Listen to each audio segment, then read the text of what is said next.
پاکستان کو ایک بڑے بحران اور انتشار کا شکار کرنے کی سازش تیار کر لی گئی ہے۔ اب دیکھنا یہ کہ اس سازش کے مورخ کون ہیں۔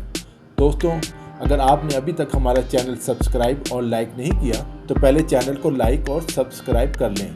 نیچے گھنٹی کے نشان کو بھی دبائیں تاکہ آپ کو ہمارے غیر جانبدار تجزیوں پر مبنی معلوماتی ویڈیوز ملتی رہیں۔ مولانا فضل الرحمان نے 27 اکتوبر کو اسلام آباد میں دھرنا دینے کا اعلان کر دیا ہے۔ پاکستان معاشی بحران کے بعد سیاسی بحران کا شکار ہونے جا رہا ہے۔ شیخ رشید سمیت بعض وفاقی وزراء کا خیال تھا کہ وہ مولانا فضل الرحمان کو منا لیں گے، یوں اسلام آباد میں دھرنے کا خطرہ ٹل جائے گا۔ اسی طرح پیپلز پارٹی اور مسلم لیگ نون کا مشورہ تھا کہ دھرنے کو نومبر تک ملتوی کر دیا جائے۔ نومبر میں کیا ہوگا کسی کو معلوم نہیں۔ شہباز شریف کا بھی خیال ہے کہ نومبر میں حالات بہتر ہوں گے اور مسلم لیگ نون کے رہنماؤں کو کچھ ریلیف ملے گا۔ یہ خبریں بھی تواتر کے ساتھ آ رہی ہیں کہ ڈیل ہو جائے گی۔ نواز شریف، مریم نواز بیرون ملک چلے جائیں گے، جبکہ شہباز شریف اور حمزہ شہباز پاکستان میں اسٹیبلشمنٹ کی ہدایت کے مطابق سیاست کریں گے۔ اب ڈیل کہہ لیں یا این آر او کہہ لیں، وزیر اعظم عمران خان کہتے ہیں کہ وہ این آر او نہیں دیں گے۔ مریم نواز جب جیل میں نہیں گئی تھی، ان کا جواب تھا آپ سے این آر او مانگ کون رہا ہے۔ بہرحال نواز شریف کی ایک بات میں وزن ہے، اگر انہوں نے این آر او ہی لینا تھا تو لندن سے وطن واپس ہی کیوں آئے تھے؟ وہ تو اسٹیبلشمنٹ سے فیصلہ کن جنگ کے لیے پاکستان آئے تھے، لیکن ان کے اندازے غلط ثابت ہوئے۔ پہلی بات تو الیکشن میں انہیں اکثریت نہ ملی، دوسری بات الیکشن کے بعد ان کی عوامی رابطہ مہم بھی دم توڑ گئی۔ ان کی اور مریم نواز کی پیشیوں کے موقع پر اتنے لوگ اکٹھے نہ ہو سکے تو احتجاجی تحریک شروع کرنے کا اعلان کرتے۔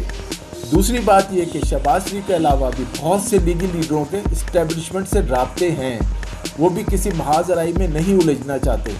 مولانا فضل الرحمان نے دھرنے کا اعلان کر کے مسلم لیگ نون میں موجود اختلافات کو نمایاں کر دیا ہے۔ پیپلز پارٹی نے بھی یہ سبق سیکھا ہے کہ اسٹیبلشمنٹ سے لڑ کر نہ حکومت حاصل کی جا سکتی ہے اور نہ چلائی جا سکتی ہے۔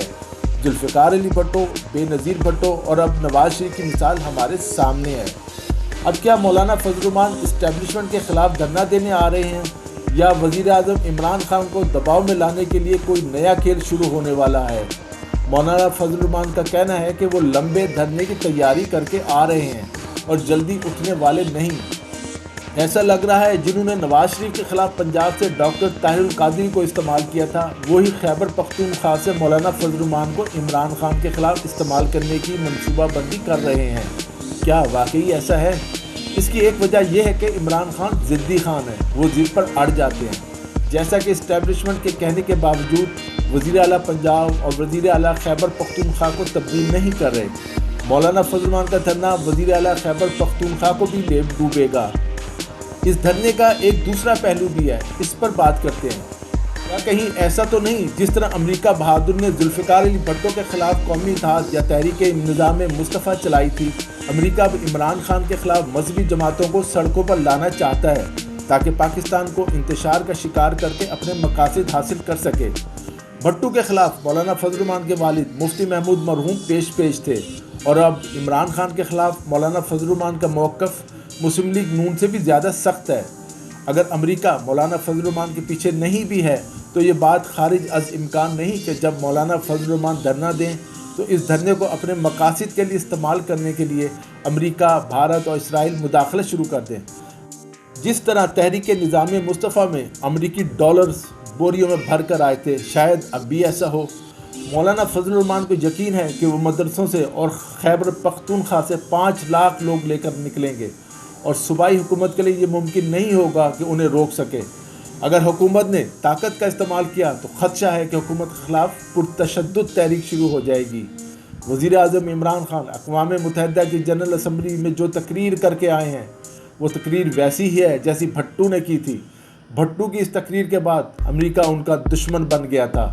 صدر ٹرمپ اوپر سے عمران خان کی تعریف کر رہے ہیں، لیکن وہ پاکستان کی پالیسیوں سے خوش نہیں، ان کا وزن بھارت کے پلڑے میں ہے۔ رپورٹ ٹیم اردو نیوز، اسلام آباد۔